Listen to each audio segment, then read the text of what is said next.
passou o ano todo orando por elas, é uma bênção. E a gente não pode continuar orando pelas pessoas que a gente ama, porque é somente através do amor de Deus que a gente consegue ter forças para poder a gente prosseguir, às vezes, quando a gente está triste.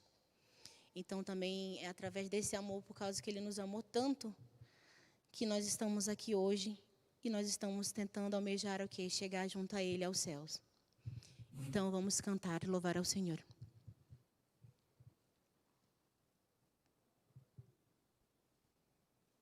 Muito mais, transbordando em amor. Muito mais, transbordando em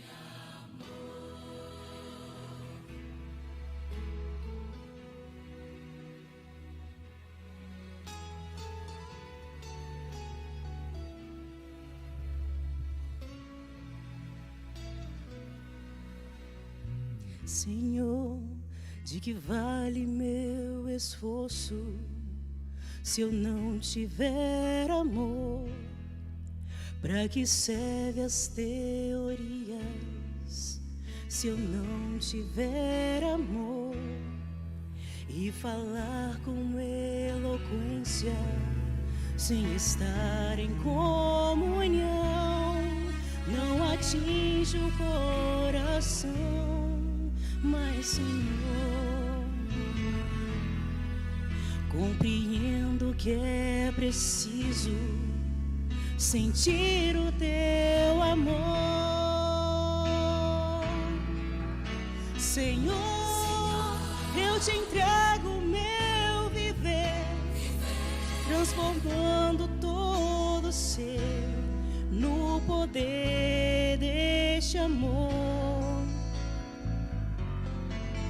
Senhor, vem estar comigo sempre. Quero ser eficiente no serviço ou semelhante, muito mais, transbordando em amor.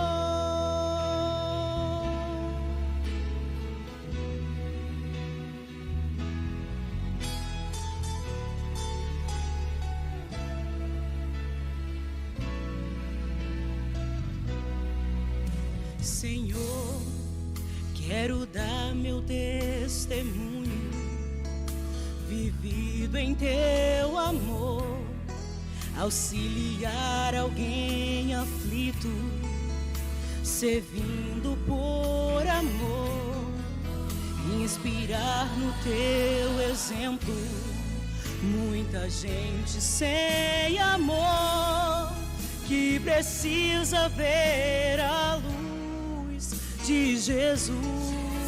Senhor, que eu aceite ser Teu servo, somente por amor. Senhor, eu te entrego o meu viver, transmitindo todo ser ao poder redentor deste amor. Senhor, vem estar comigo sempre. Quero ser eficiente no serviço ou semelhante, muito mais, transbordando em amor. Senhor, vem estar comigo sempre. Quero ser eficiente no serviço ou semelhante, muito mais, transbordando em amor.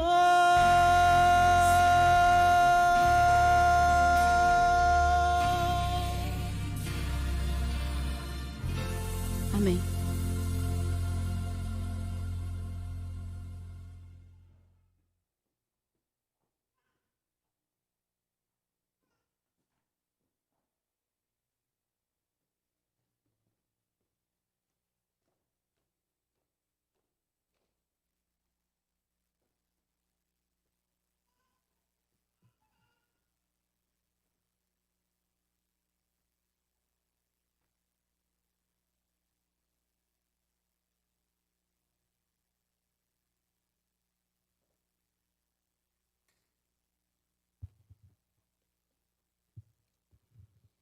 Eu cumprimento a todos nessa manhã, um feliz sábado.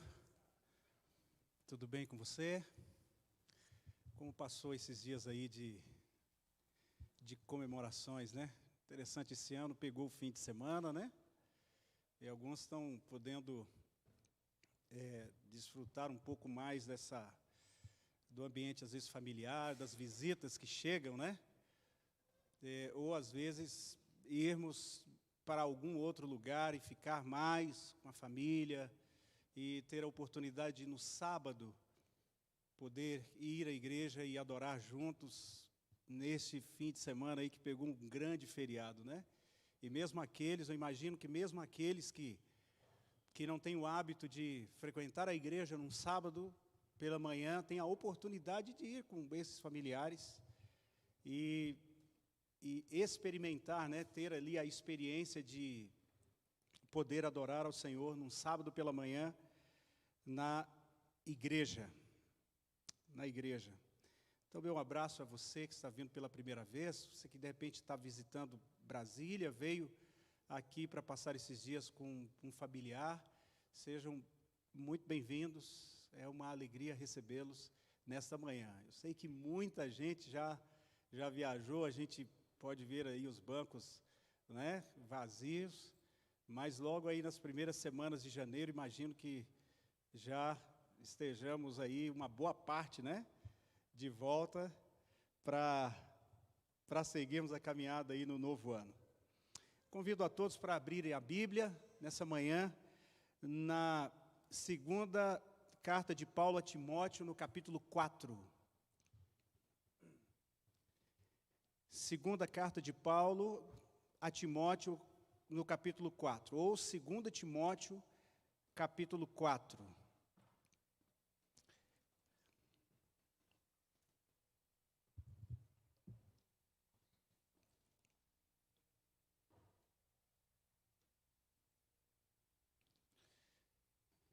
Os versos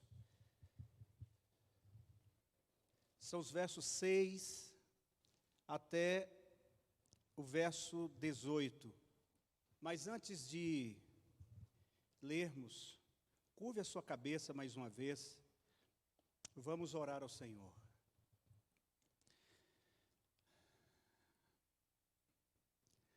Obrigado, Pai,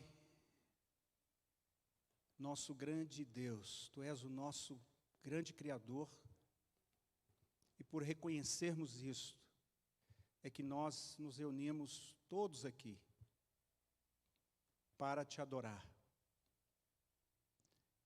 Ó Pai, obrigado, nós já estamos no apagar das luzes deste ano de 2020, e é inegável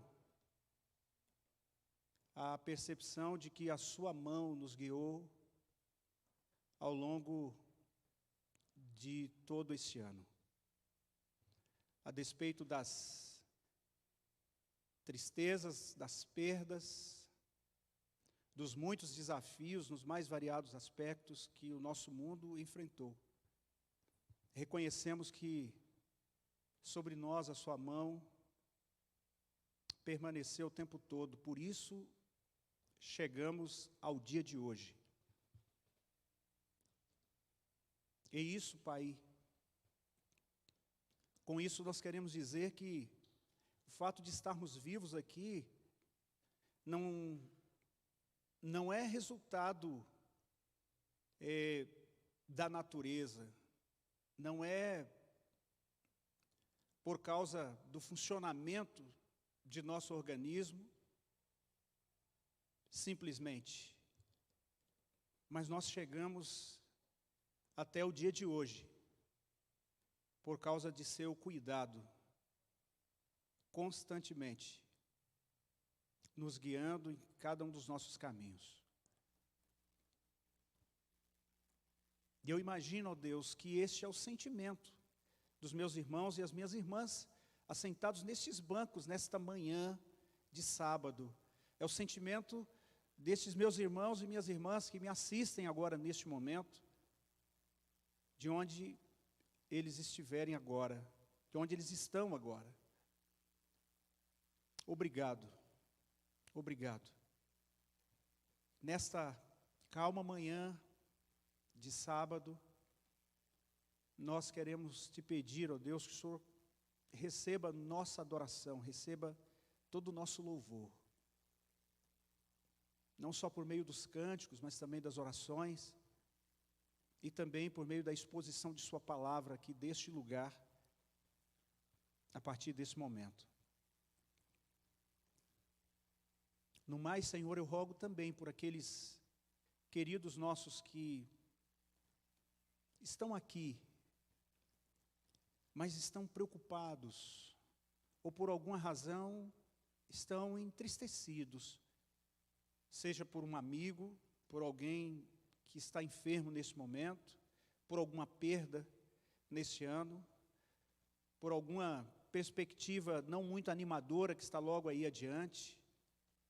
Ó Deus, nessa manhã rogamos o seu abraço, e que a palavra do Senhor seja um alento para o coração de todos nós, inclusive para o meu como pregador da tua palavra nesta hora. E nos dê a alegria de sairmos aqui deste ambiente logo mais, com o sentimento de que tivemos um grande encontro com o Senhor. Em nome de Jesus, nosso Salvador. Amém. 2 Timóteo capítulo 4, verso 6 em diante, diz assim: quanto a mim, estou sendo já oferecido por libação, e o tempo da minha partida é chegado. Combati o bom combate, completei a carreira, guardei a fé. E já agora a coroa da justiça me está guardada, a qual o Senhor, reto juiz, me dará naquele dia. E não somente a mim, mas também a todos quantos amam a sua vinda. Verso 9. Procura vir ter comigo depressa, porque Demas, tendo amado o presente século, me abandonou e se foi para Tessalônica. Crescente foi para a Galácia, Tito para a Dalmácia. Somente Lucas está comigo. Toma contigo Marcos e traze-o, pois me é útil para um ministério. Quanto a Tíquico, mandei-o até Éfeso. Quando vieres, traze a capa que deixei em Troade, em casa de Carpo, bem como os livros, especialmente os pergaminhos. Alexandre, o latoeiro, causou-me muitos males. O Senhor lhe dará a paga, segundo as suas obras. Tu, guarda-te também dele, porque resistiu fortemente às nossas palavras. Na minha primeira defesa, ninguém foi a meu favor. Antes todos me abandonaram. Que isso não lhes seja posto em conta. Mas o Senhor me assistiu e me revestiu de forças, para que por meu intermédio, a pregação fosse plenamente cumprida, e todos os gentios a ouvissem. E fui libertado da boca do leão. O Senhor me livrará também de toda obra maligna, e me levará salvo para o seu reino celestial. A Ele glória pelos séculos dos séculos. Amém. Amém. Amigos, Paulo escreve essa segunda carta a Timóteo a partir de uma cela escura e fria em Roma. Esta ocasião é a segunda vez que Paulo está como prisioneiro na cidade de Roma, pois ele já estivera numa outra ocasião. A primeira prisão de Paulo foi por motivação religiosa, ligada a toda a tradição do judaísmo. Isso aparece a partir do capítulo 21 do livro de Atos, e vai até o final do livro, praticamente o capítulo 28, onde Paulo narra, ou melhor, onde Lucas narra no livro de Atos, todo esse episódio, essa saga, né, da prisão de Paulo até Roma, né? Quando ele fica preso ali em uma casa, uma espécie de prisão domiciliar. Nesta ocasião, foi um período assim muito próspero para a pregação do Evangelho. Nesse tempo, Paulo teve a oportunidade de pregar aos soldados romanos, à guarda pretoriana, toda a guarda do imperador, porque vários soldados se revezavam para guardá-lo nesta casa. E nestas trocas de turnos, Paulo teve a oportunidade de pregar a eles, tanto que mais tarde Paulo diz que ele manda inclusive saudação para outros irmãos a partir justamente dos da casa de César, que era um título ao imperador romano naqueles dias. Dessa sua primeira prisão, Paulo escreveu 4 cartas. Dali, Paulo escreveu a carta aos Efésios, Filipenses, Colossenses e Filemon. A carta aos Efésios, por exemplo, é uma carta que trata da eclesiologia, do funcionamento da igreja.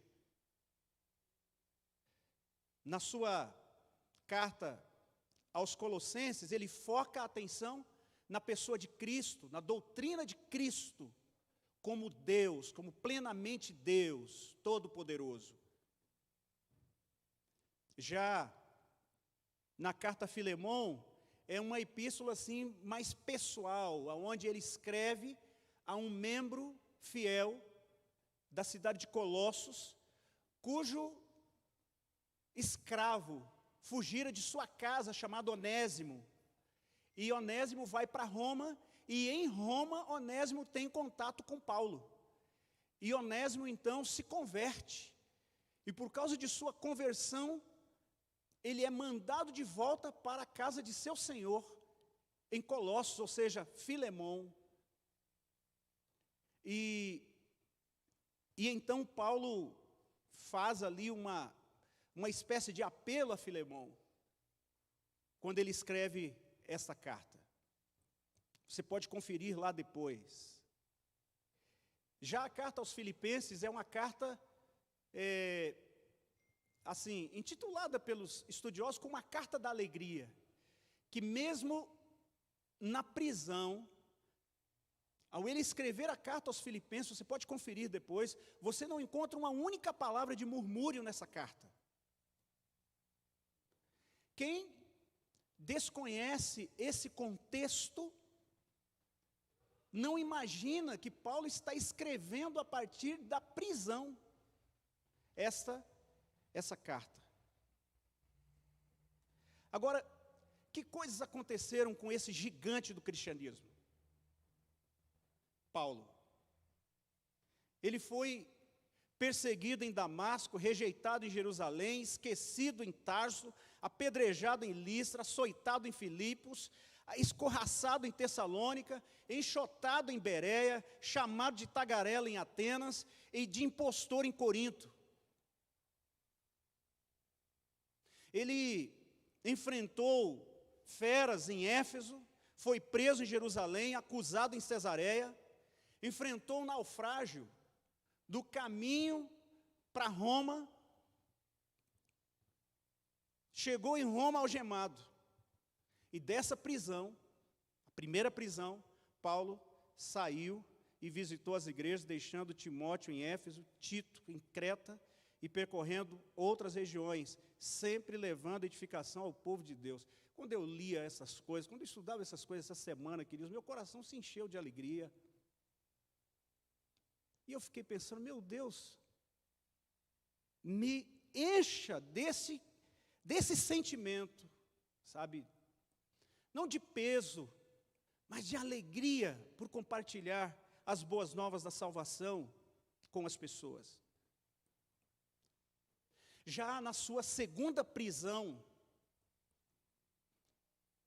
por volta de 64, já não foi mais por motivos religiosos, mas foi por motivos políticos.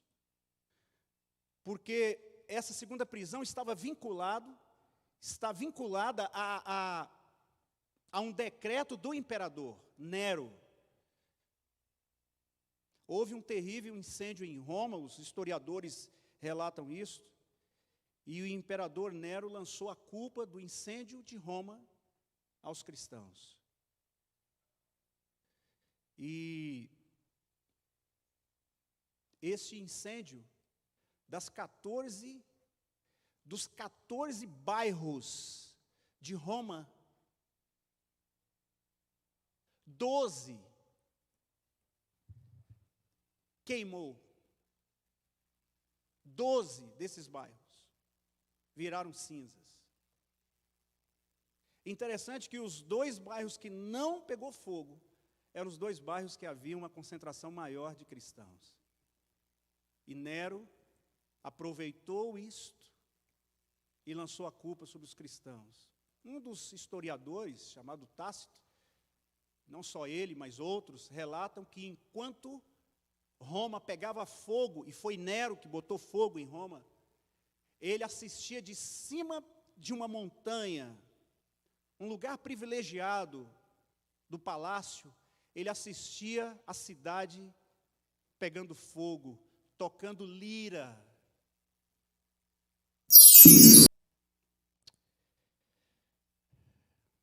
Dali, queridos, dessa segunda prisão, Paulo saiu para o martírio. Dessa segunda prisão, Paulo foi levado para ser decapitado. E é dessa segunda prisão é que ele escreve estas palavras que eu acabei de ler aqui, que nós acabamos de ler juntos, capítulo 4, o verso 6 em diante. Nós percebemos nessa carta, nessas primeiras palavras, um tom de despedida. Ele começa o verso 6 dizendo: quanto a mim, estou sendo já oferecido por libação, e o tempo da minha partida é chegado. Paulo escreve essas palavras no corredor da morte, em circunstâncias extremamente desfavoráveis. Interessante que aqui Paulo não está falando, possivelmente Paulo já estava aí por volta dos seus 70 anos nessa ocasião. E já ali no apagar das luzes de sua vida, Paulo não está aqui compartilhando lugares aonde ele gostaria de ir, coisas que ele gostaria de ter feito, mas não fez, alegrias que ele gostaria de ter tido e não teve.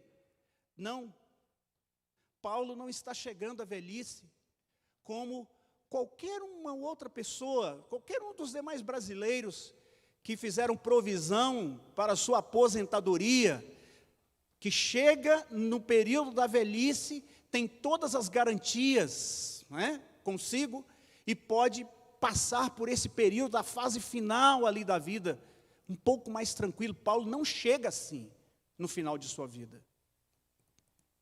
No entanto, Paulo, esses versos que nós lemos aqui, nós não encontramos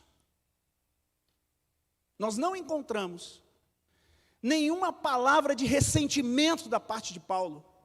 Paulo não está aqui murmurando, esbravejando, revoltado com Deus, revoltado com quem quer que seja, por ele ter chegado nessa situação. Não, Paulo chega no final de sua vida, certo de que será morto logo mais. Paulo começa dizendo, a partir do verso 6, quanto a mim, estou sendo já oferecido por libação, e meu tempo de partida é chegado.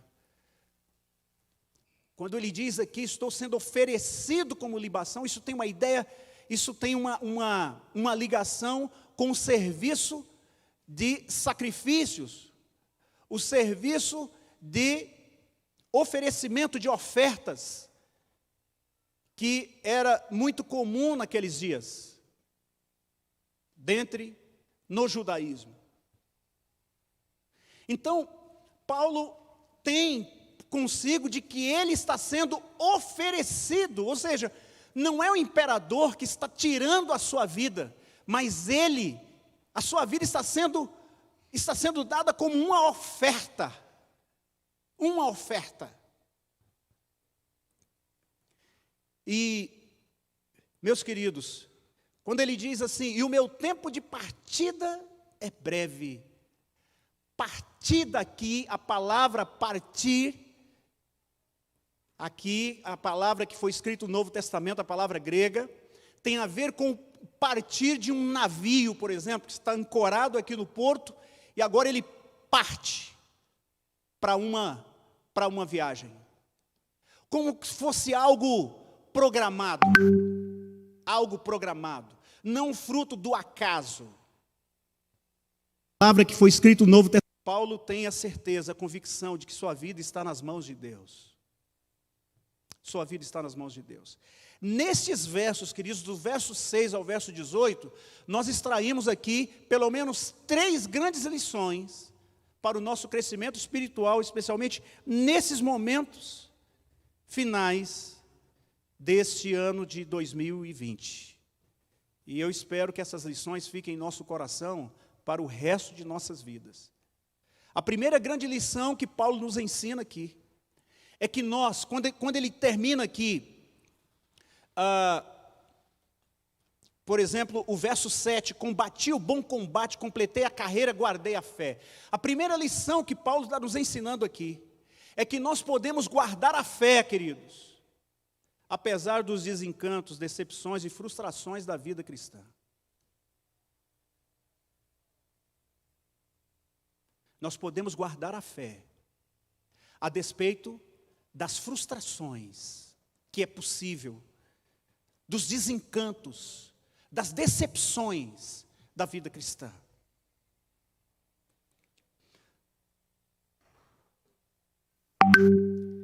Aqui, em Atos capítulo 16,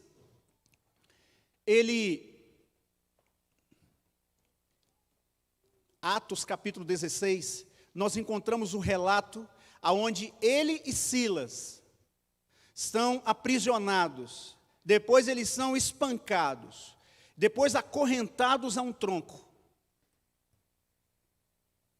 preso, açoitado e depois acorrentado, com as costas dilaceradas pelas chicotadas. E sabe o que nos diz a palavra de Deus em Atos 16? Que ao invés deles estarem praguejando, lançando maldições, ou xingando, qualquer coisa desse tipo, aqueles que lhes feriram as costas, Paulo e Silas começam a cantar no meio da noite. Eles poderiam ter reagido com amarguras, queixas, de forma muito diferente. Mas eles cantaram glórias a Deus no meio da noite, cantaram ao Senhor. Eles transformaram aquele momento difícil em um momento de reavivamento.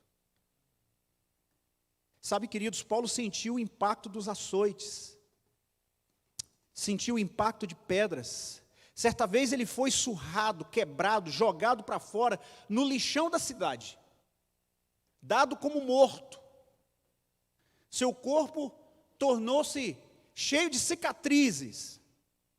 E essas cicatrizes, Paulo tinha consigo que isso era uma espécie de medalha de honra para ele. Mais tarde ele diz assim: trago em meu corpo as marcas do Senhor Jesus. Apesar das circunstâncias, ele guardou a fé.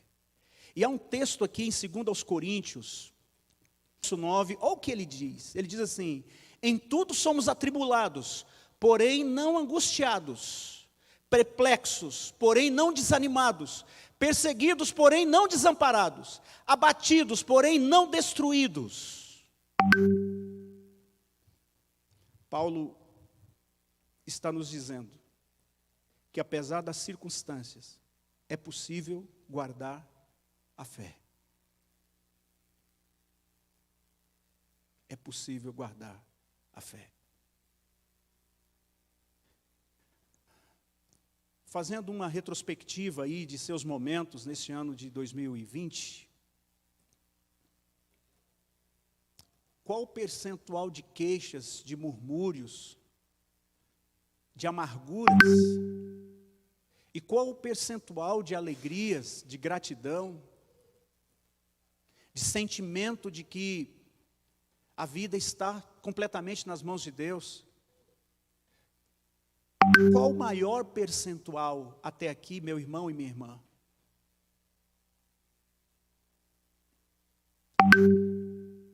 É possível guardar a fé, apesar das circunstâncias adversas.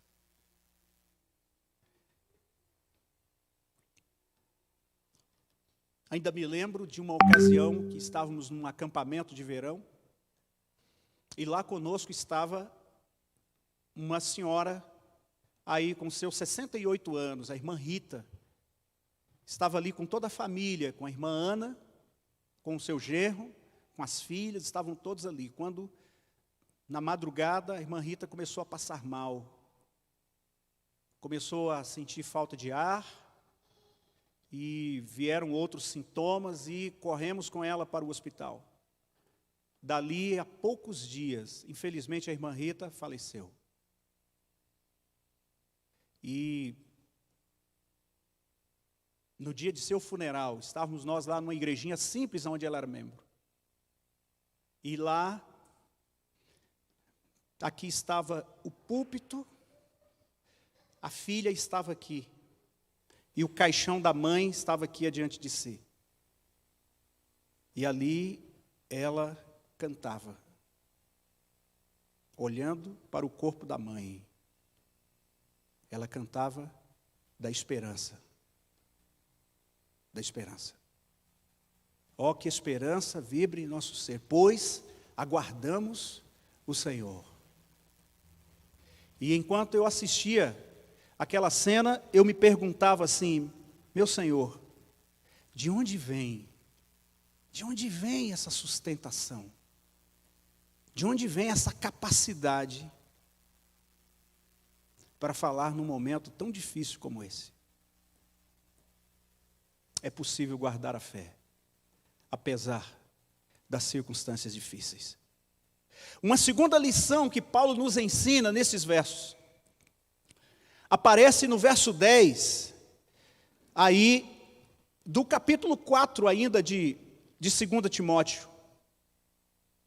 O verso 10 diz assim: porque Demas, tendo amado o presente século, me abandonou e foi para Tessalônica. A segunda grande lição que Paulo nos ensina aqui, queridos, que é possível guardar a fé, apesar das pessoas. Apesar das pessoas. Paulo não sofreu apenas o desapontamento dos eventos, mas também a decepção dos amigos. Paulo se refere a Demas em algumas de suas cartas, por exemplo, lá em Colossenses, no capítulo 4, verso 14, ele envia saudações a Demas,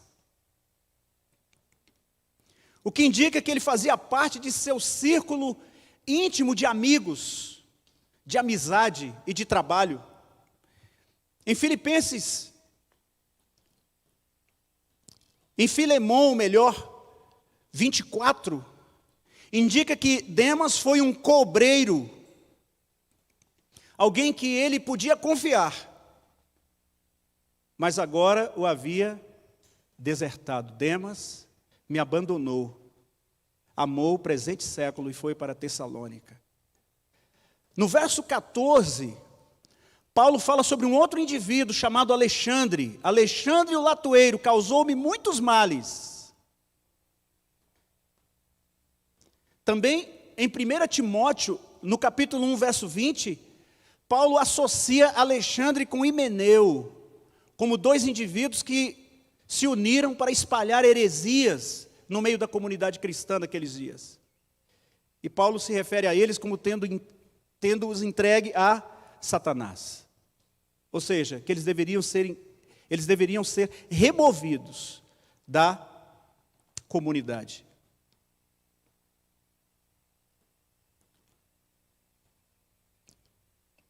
Alguns estudiosos atribuem que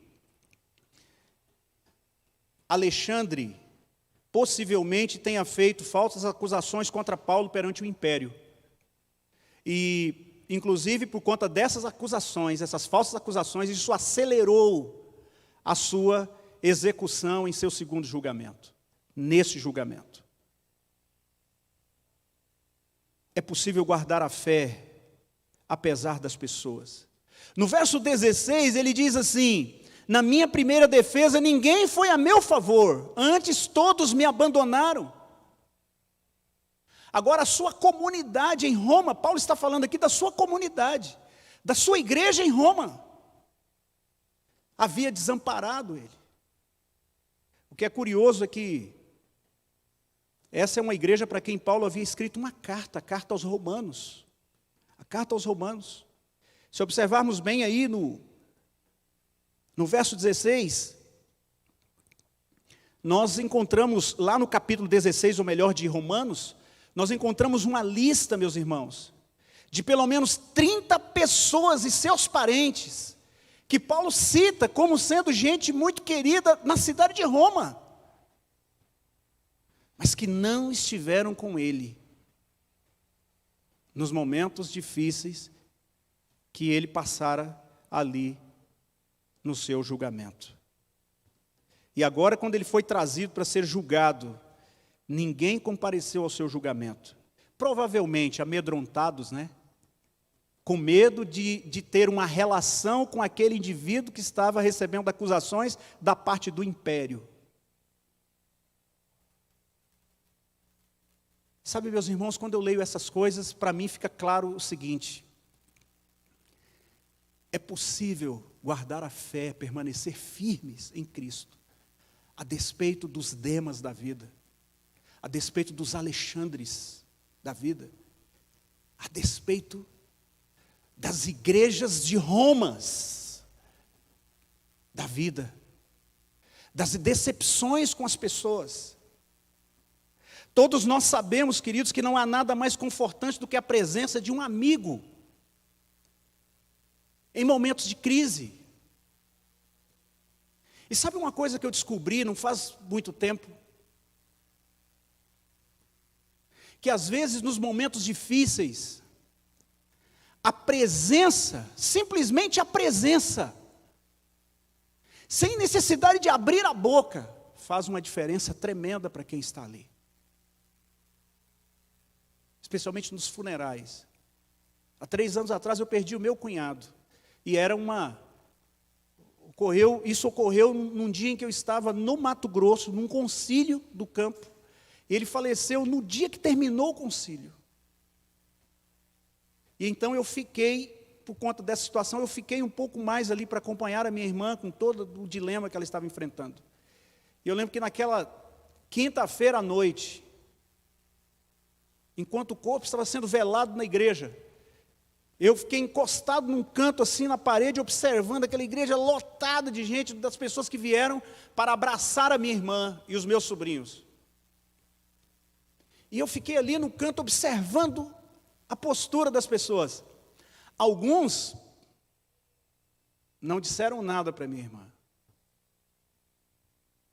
E eu me lembro do senhor Adalberto, um vizinho deles de rua. Era por volta de 2:30 da manhã. Todo mundo já tinha ido embora, praticamente só estava a família ali. E então, uma outra irmã minha disse assim para ele: seu Adalberto, ele já era um senhor assim, perto dos seus 60 anos. Disse: vai para casa, vai descansar um pouco. E ele, firme assim, ele disse assim: não, eu só vou sair daqui quando o corpo for levado para o sepultamento. Ponto. Presença. Presença. Amigos, meus irmãos, como a presença de alguém querido nos momentos difíceis, como isso faz a diferença para a gente? Às vezes uma chamada, uma ligação, uma mensagem. Dita assim: olha, às vezes eu não sei o que dizer para você, mas eu quero falar que eu estou aqui do seu lado. Sabe, como isso faz a diferença? Diz que Juscelino Kubitschek, ele disse certa vez o seguinte: que fácil é ter amigos quando o céu é azul, mas difícil é senti-los ao seu lado nos dias tempestuosos e frios, quando a cruz já pesa sobre o seu corpo caído. Fácil é ter amigos quando o céu é azul, mas difícil é senti-los ao seu lado nos dias tempestuosos e frios, quando a cruz já pesa sobre o seu corpo caído. O apóstolo Paulo não teve o conforto dos irmãos de Roma. Segundo ele, todos o desampararam. Todos o desampararam. Como é que você reagiria a tais deslealdades, meus irmãos, minhas irmãs? Você que me olha agora nesse momento e me ouve. Como você reagiria a tais deslealdades? Mas o interessante é que eu sei que muitos de nós ficariam extremamente amargurados, ressentidos, mudaria de igreja, deixaria funções que ocupava antes na igreja. Alguns talvez até abandonariam a fé, não falaria mais com A ou com B. Mas olhemos a reação do apóstolo Paulo. Como Paulo reagiu? Nenhum sentimento de desforra, de revanchismo. Nós não percebemos aqui nenhuma palavra contra Demas, contra Alexandre. Simplesmente o Senhor, ele diz assim, que o Senhor lhe pague. Simples assim. Acerca da igreja de Roma, no verso 17, ele fala assim: mas o Senhor me assistiu, ou melhor, no verso 16, final do verso 16 diz assim, que isso não lhe seja posto em conta, acerca da igreja de Roma. Amigos, Paulo está aqui, botando em prática o que ele ensinou aos irmãos de Roma. Isso aparece lá no capítulo 12, no verso 19. Quando ele fala assim, que não pagueis mal por mal, que não lhe devolva na mesma moeda. Paulo está botando em prática exatamente o que ele ensinou a essa igreja. E aí eu volto a dizer, meus irmãos, Paulo está aqui dizendo que você pode manter a fé apesar dos Demas encontrados na igreja, apesar dos Alexandres que você conhece. Ele está dizendo que você pode manter a fé apesar dos indiferentes. Mas ao contrário disso, Paulo está dizendo uma outra coisa, que você pode guardar a fé em associação com outros fiéis. E eu quero dizer uma coisa antes de entrar nesse terceiro e último tópico. Meus irmãos, eu não sei como é que está seu sentimento em relação a algumas pessoas que você conhece. Mas eu quero dizer para você que, em primeiro plano, o seu verdadeiro inimigo não é essa pessoa. É fato que pessoas podem ser usadas pelo inimigo sem estas perceberem. Isso é fato. Mas de primeira mão, seu verdadeiro inimigo não é essa pessoa, mas é Satanás. É Satanás. Daí a gente entende lá na carta de Paulo aos Efésios, quando ele fala a respeito da nossa luta, que não é contra a carne, nem sangue, mas é contra os principados e potestades, contra as hostes espirituais da maldade nos lugares celestiais. E então Paulo recomenda que a gente ore, porque este ser não é vencido com argumentos, não é vencido por fazer isso ou aquilo, mas pela oração e pela submissão a Deus. Por isso, no capítulo 6 de Efésios, Paulo apela para que a gente use toda a armadura de Deus. E aí é quando ele fala sobre a dependência do Espírito Santo, sobre o uso da palavra de Deus, a Bíblia, sobre o hábito da oração, ter vida devocional de verdade, raiz, profunda. É possível manter a fé, apesar das pessoas. Mas ao contrário, nós podemos manter a fé em associação, queridos, com outros. O verso 17, o apóstolo Paulo diz que o Senhor me assistiu e me revestiu de forças. Paulo está aqui esboçando um sentimento de que é o Senhor que o tem sustentado. É o Senhor que o tem sustentado. Porque, por outro lado, Paulo teve a companhia de alguns indivíduos que aparecem aqui neste mesmo capítulo, nesses versos. O primeiro deles aparece aqui quando o verso 11, quando ele diz assim: somente Lucas está comigo. Paulo tinha um Lucas da vida, um dos autores aqui do livro de Atos, um dos livros do Novo Testamento, que não era judeu, era um médico, e que poderia estar em uma situação muito mais confortável pela profissão que ele exercia, sendo bem remunerado por isso, mantendo um status, mas tudo indica que Lucas deixou de lado todas estas coisas e se colocou nas mãos daquele que lhe havia dado o dom para ser um médico. E ele colocou isso a serviço da expansão do reino. E ele está com Paulo, lá nos seus momentos finais. Lá nos seus momentos finais. Tem um outro indivíduo que ele fala aqui, além do verso 11, ele faz assim: toma contigo Marcos, e traze, pois me é útil ao ministério. Lucas, Marcos,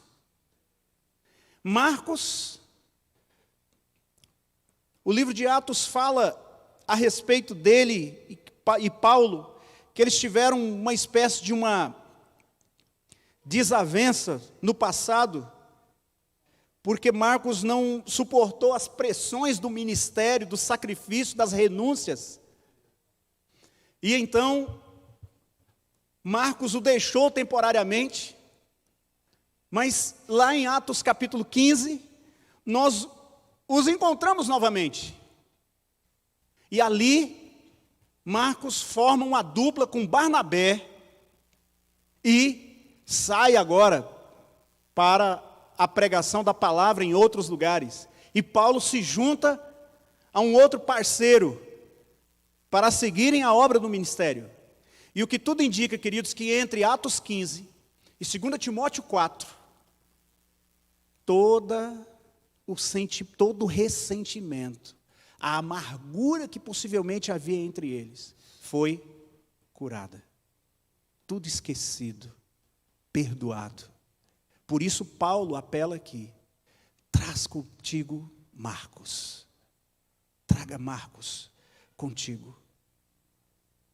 Sabe, meus irmãos, é possível manter a fé em associação com os Timóteos, com os Lucas, com os Marcos da vida. É possível manter a fé em associação com esses, com os Lucas, com os Marcos, com os Timóteos da vida. 3 coisas, queridos, nós aprendemos nessa manhã. É possível manter a fé, apesar dos desencantos, apesar das decepções da vida, sobretudo da vida cristã. É possível manter a fé, apesar das pessoas, apesar dos Demas, dos Alexandres e outros, das igrejas de Roma da vida, indiferentes. Mas ao contrário disso, é possível manter a fé, se associando com outros fiéis. Homens e mulheres fiéis. é possível manter a fé em associação com os Lucas, com os Marcos e com os Timóteos da vida. Você sabe de quem eu estou falando. Você sabe, e eu tenho certeza que você tem alguns desses Timóteos, desses Lucas, desses Marcos, na sua lista de amigos, de gente que você pode se associar com eles, sem medo, sem medo. E finalmente, queridos, Paulo termina o verso 17 dizendo assim: mas o Senhor me assistiu e me revestiu de forças, para que, por meu intermédio, a pregação fosse plenamente cumprida. Depois o verso 18 ele diz: o Senhor me livrará também de toda obra maligna. Paulo havia aprendido que uma pessoa com Deus é maioria. Amados, o verdadeiro poder está nas mãos daquele que não treme, daquele que não dorme. O verdadeiro poder está nas mãos daquele que guarda Israel, que o salmista fala sobre ele ali no Salmo 121. Paulo aprendeu, gostei dessa frase que eu ouvi outro dia, que Paulo aprendeu que a covardia pode perguntar: é seguro? A conveniência pode perguntar: é politicamente correto? A vaidade pode perguntar: é popular? Mas Paulo havia aprendido que a consciência do dever pergunta: é correto? Se é correto, então deve ser feito. Paulo aprendeu que é melhor chorar no tom do que sorrir desafinado. Ouvi essa frase outro dia. Paulo aprendera que é melhor chorar no tom do que sorrir desafinado. Diga-me, meu irmão, onde está o seu poder? Seu poder está em alguma pessoa?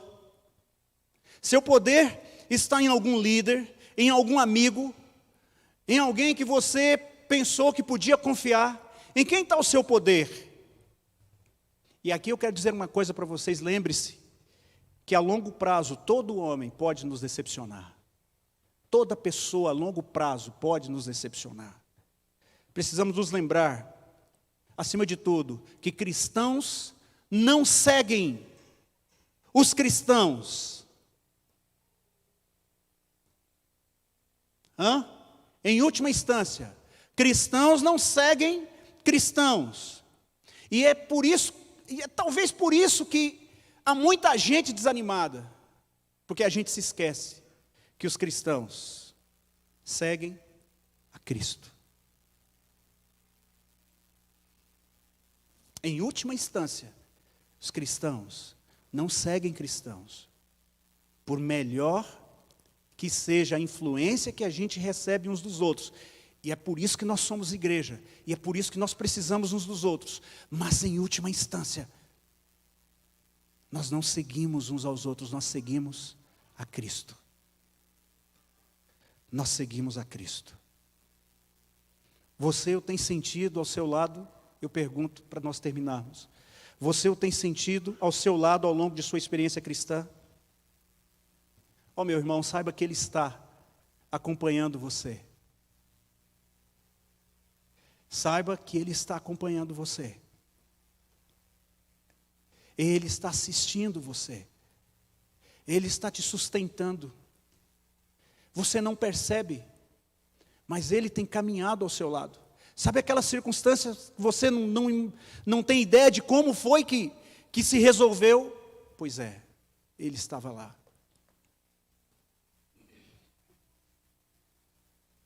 Outro dia, uma pessoa aqui dessa igreja, uma pessoa de oração,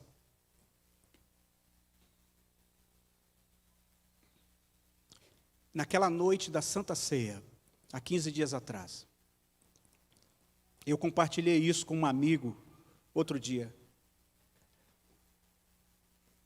Eu terminei de lavar os pés ali com a minha família, e quando terminei, ela me chamou de lado e disse assim: pastor, eu tenho orado por você. Intercessoramente eu tenho orado por você. E outro dia, nas minhas orações, enquanto eu intercedia por ti, eu senti assim que um sentimento, o Espírito Santo me dizia que parecia que o Senhor estava cansado, abatido. Esse foi o sentimento que me veio, mas por outro lado o Espírito Santo me disse claramente para dizer para o Senhor que Ele está contigo. Ele está te sustentando, pastor. Que você deve seguir firme, em frente. Esse é o caminho. Você não está sozinho.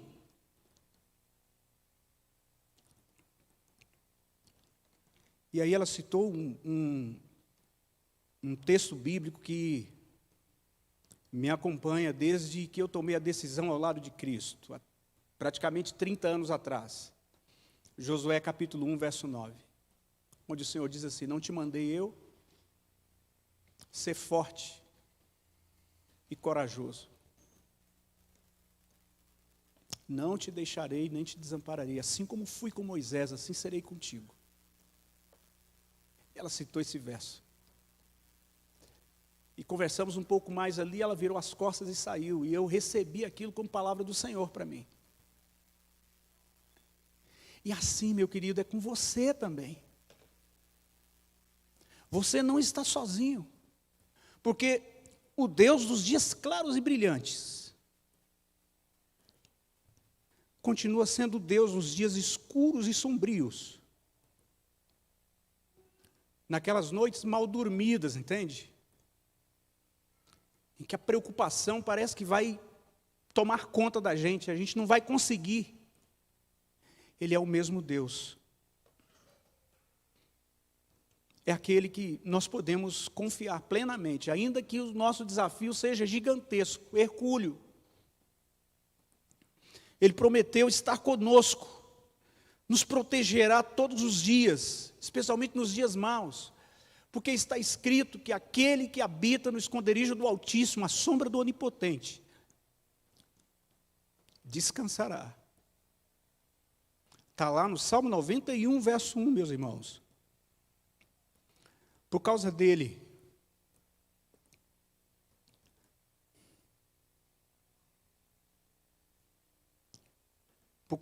você pode combater o bom combate, acabar a carreira e guardar a fé. Por causa dele. Portanto, não desanime. Eu não tenho a menor ideia do que vai ser o próximo ano. Não tem, eu acho que você também não tem. Nós entramos numa fase deste mundo, fim dos tempos,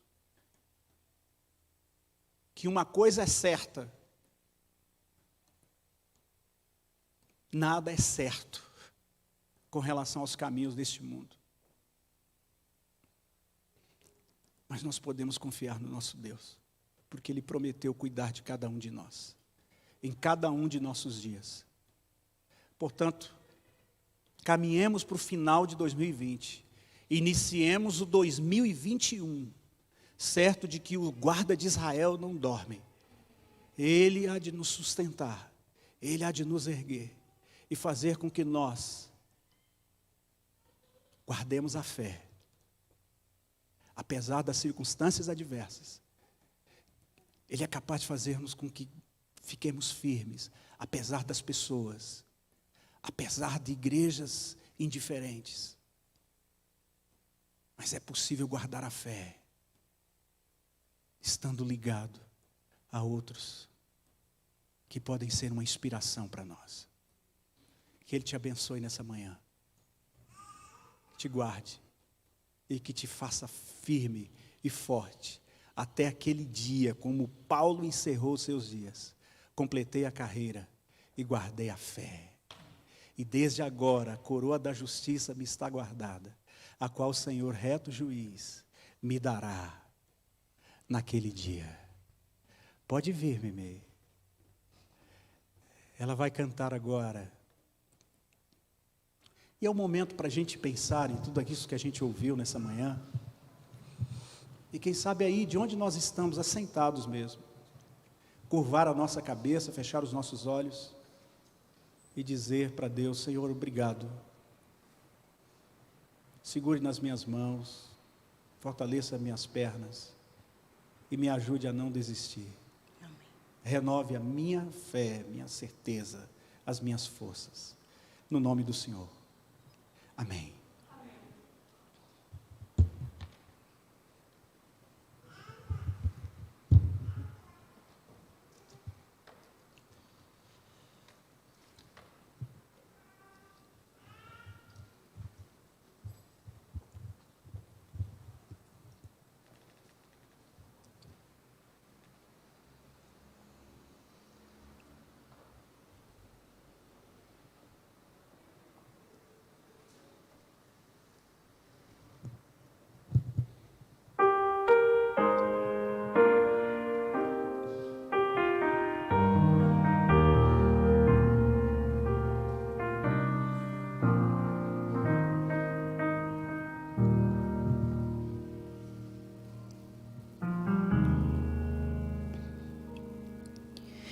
Em meu coração e na alma eu guardei a palavra do Senhor, e em meu Salvador permaneço, transformando passo a passo meu viver. Sei que Deus me usará para falar do seu amor e em completa comunhão tornar-me vencedor. Sobre si então seu poder virá para que eu possa anunciar a salvação, a vitória, enfim, Ele confirmará ao final desta minha missão.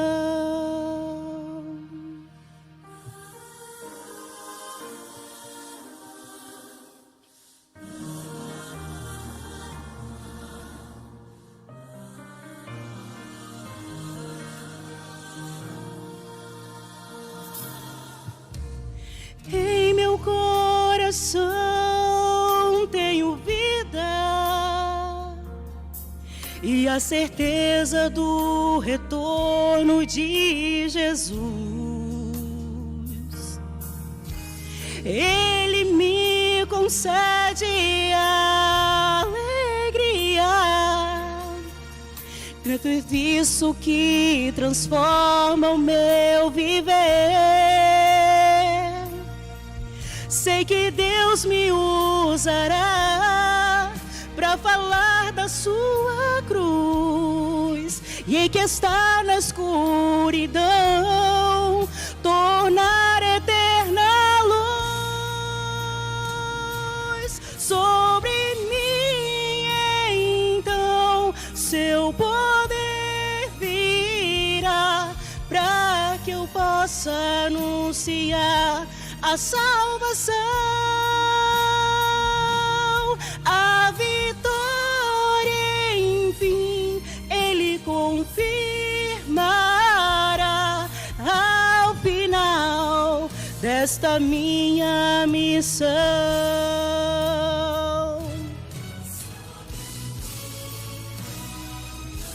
Seu poder virá,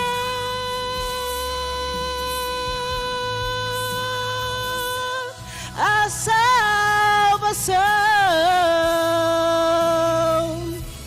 Ele confirmará ao final desta minha missão.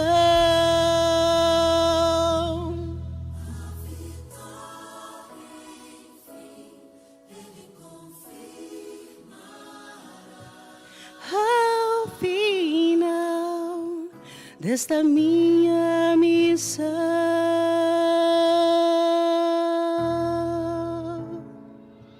Amém.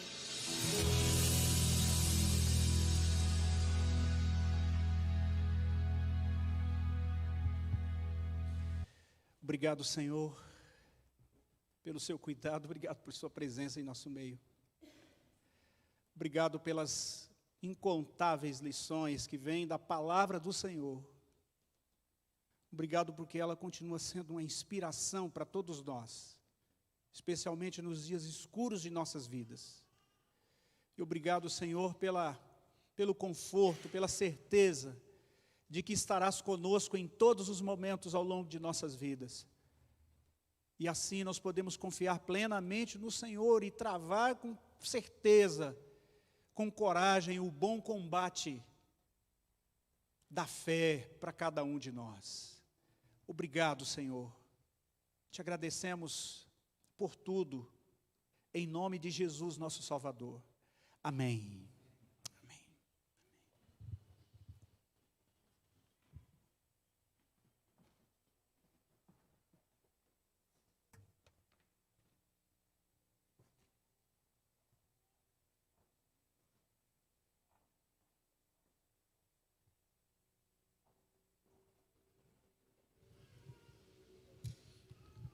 Bom dia, irmãos. Feliz sábado. Gostaria de ler uma passagem da Palavra de Deus, no livro de Mateus, capítulo 25,